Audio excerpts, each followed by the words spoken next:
I'm looking at it. The bedside book of millions, maybe billions of people. How to win friends and influence people. Even the name carries a weight. A promise of success, of soft power, of absolute adoration. Dale Carnegie. He promises us that we can change other people without causing offense or resentment. That we can win friends and influence people. I first read it when I was 20, when the world was still a blank slate, and I believed every interaction could be programmed. I believed it. I treated it like a manual. I tried to apply it. I smiled when I didn't want to smile. I listened to boring stories for hours on end, just to make other people feel important. I bit my tongue to keep from criticizing, even when that silence meant accepting a serious mistake. I acted like a pre-programmed formula. If I, smile plus B, don't criticize, equals C, the other person will like you. And after years of stumbling through the real world, the world of stressful meetings, of competitive colleagues, of difficult clients, of complex agendas hidden behind smiles, that world taught me a harsh lesson. How to win friends, when applied mechanically, isn't just unrealistic. It's a dangerous trap. Don't get me wrong. I'm not here to tear down a monument. Carnegie was right about one fundamental thing. People crave recognition.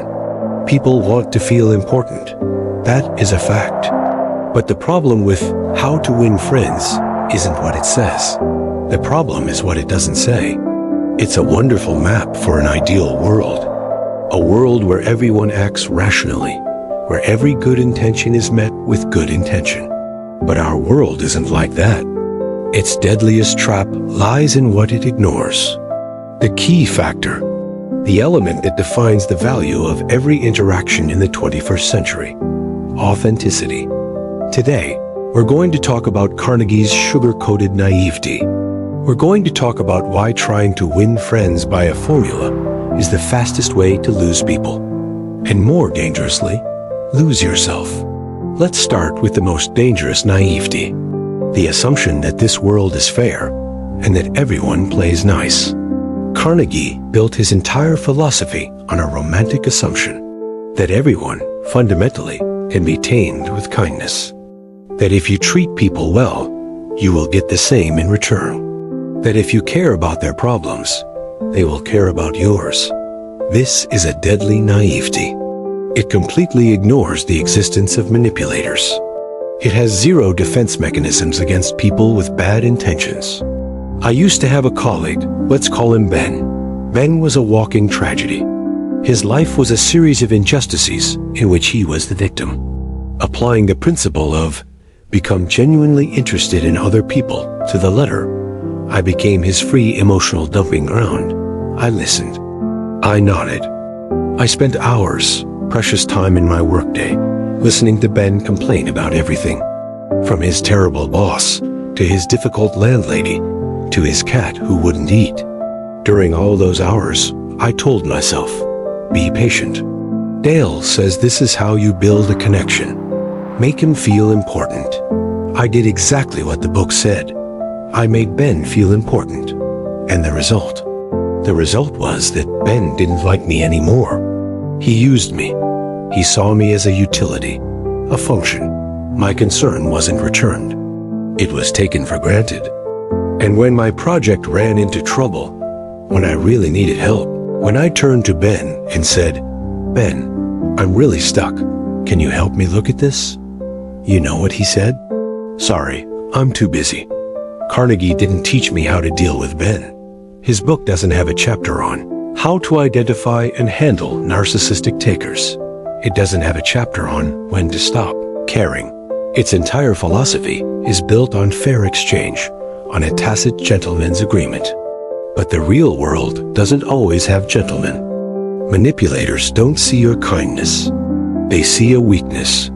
When you don't criticize, they don't think you're noble. They think you're weak, a pushover. When you always find a good point to praise, they don't think you're positive. They think you're easily manipulated. Try bringing that kindness into a business negotiation. I've tried. I sat across from a partner who I knew was intentionally lowballing me. I tried to see the problem from their point of view. I tried to be sympathetic with their desires. And every time I empathized, they pushed harder. My attempt to find common ground just meant I was giving up my own ground. Carnegie's principles become powerless, even self-destructive, when facing a party acting in bad faith. It's an operating system designed for peace, but it has absolutely no firewall. This leads us to the second core conflict: systematized phoniness, the battle between formula and authenticity. The 21st century is an age obsessed with authenticity. We have an incredibly sensitive filter, trained by thousands of ads, millions of curated social media posts. We can smell fake from a mile away. And how to win friends, when applied mechanically, is the perfect recipe for inauthenticity. Let's take the golden rule, the one everyone memorizes. Principle 1. Don't criticize, condemn, or complain. I want to ask you, Dale, if I'm a surgeon and my intern makes a critical error, an error that almost costs a patient's life, what should I do? Should I not criticize him? Should I find something good to praise? You stitched that wound beautifully, but, you forgot the scissors inside the patient. It's absurd. In real life, in a real job, constructive criticism is the engine of growth. Honest, direct feedback, even when it's hard to hear, is the most valuable gift you can give a colleague or an employee. I paid a heavy price for applying this principle. I used to manage a small team. On the team was Mark, a young employee, very enthusiastic, but extremely careless. His reports were always full of small mistakes, silly errors from not double-checking. And I, still under Carnegie's influence at the time, was determined to be an empathetic boss. I was afraid of hurting Mark's feelings. I was afraid he would resent me. So, in our one-on-ones, I beat around the bush. I used the sandwich method. I praised Mark's diligence. I really appreciate your enthusiasm. Then I'd whisper the core message. It would be great if you could just pay a little more attention to detail. Then I'd praise him again. But I know you can do it. Mark would nod, smile, thank me for being understanding. And then the next week, he'd make the exact same mistake. I wasn't helping Mark. He didn't realize the severity of the problem. But the real disaster was somewhere else. Alex, my best employee, the one who always had to stay late to clean up the messes Mark made, the one who had to double-check every number, fix every one of Mark's mistakes so the whole team wouldn't be affected. Alex saw it all. He saw me praising Mark's enthusiasm while Mark's work was garbage. He saw me avoiding the core issue. He saw the injustice. He saw my cowardice. And one day, Alex submitted his resignation. In his exit interview, he told me something I'll never forget. He looked me straight in the eye and said, "Nate, you're a nice boss, but you're not a good leader. You're trying to please Mark, but you're punishing high performers like me. My attempt to win over one person made me lose the respect of everyone else. My avoidance of criticism wasn't kindness. It was cowardice. It was an abdication of responsibility. Real respect in the workplace isn't about never offending anyone. Real respect is caring enough about their growth to tell them the hard truth." And what about praise?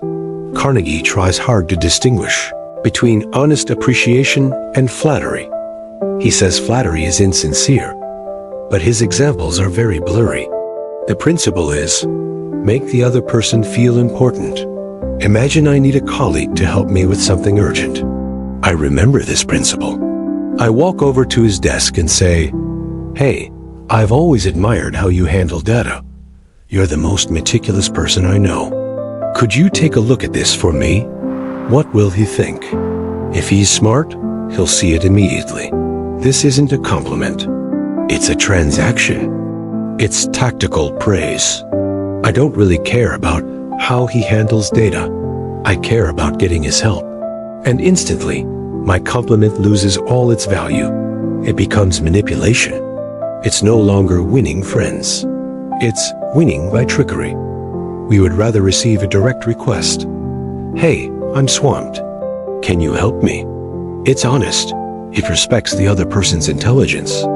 We don't need to be buttered up with hollow praise. Applying how to win friends mechanically forces you to wear a mask. Smile, even when you're angry. Act interested, even when you're bored to death. You turn yourself into an actor. And in a world craving authenticity, nobody trusts an actor. Finally, we have to talk about the most obvious factor. The one that makes most of this book obsolete. The year. This book was written in 1936. 1936. That was a world without the internet. No email, no instant messaging, no Slack, no Zalo, no Teams, no social media. It was a world of door-to-door salesmen, of handwritten letters, of switchboard operators plugging in cables. Carnegie's context was face-to-face communication. A world where a warm smile, a firm handshake, and remembering a client's wife's name really made a huge difference. Now, let's bring those principles into our world. The world of remote work. The principle smile.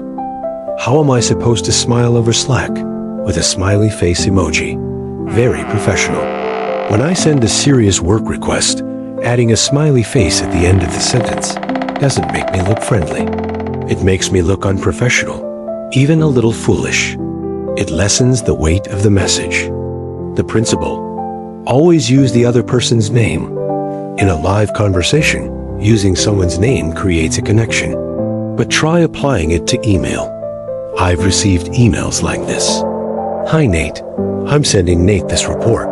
Can Nate please review it and let me know? Thanks Nate. I don't feel respected. I feel like the sender is using a cheap trick on me.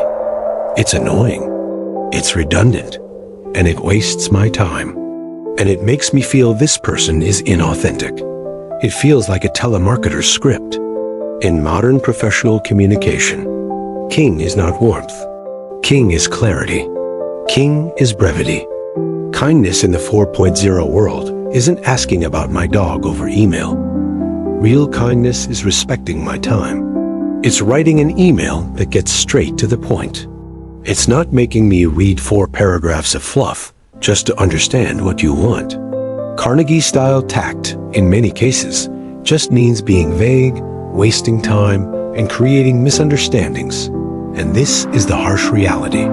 The vast majority of our interactions are now asynchronous. We don't get the chance to look each other in the eye or smile. We only have the written word. And in the world of text, accuracy is more important than likability. So after all this, should we throw how to win friends in the trash? Should we say Dale Carnegie was a fraud? No, I don't think so. The problem with how to win friends isn't its core. Its core, its intent, is solid gold. That intent is respect. It's the recognition that the person across from you is also a human being, with their own desires, fears, and ego. It's an eternal reminder that we should try to see the world from the other person's point of view. The problem isn't the intent. The problem is the method. This book shouldn't be read as a how-to manual. It should be read as a why-to book. It reminds us of the why of communication, respect. But in reality, respect isn't always smiles and compliments. Sometimes, the greatest respect is direct feedback, even when it's hard to hear. Truly winning friends today isn't about never criticizing.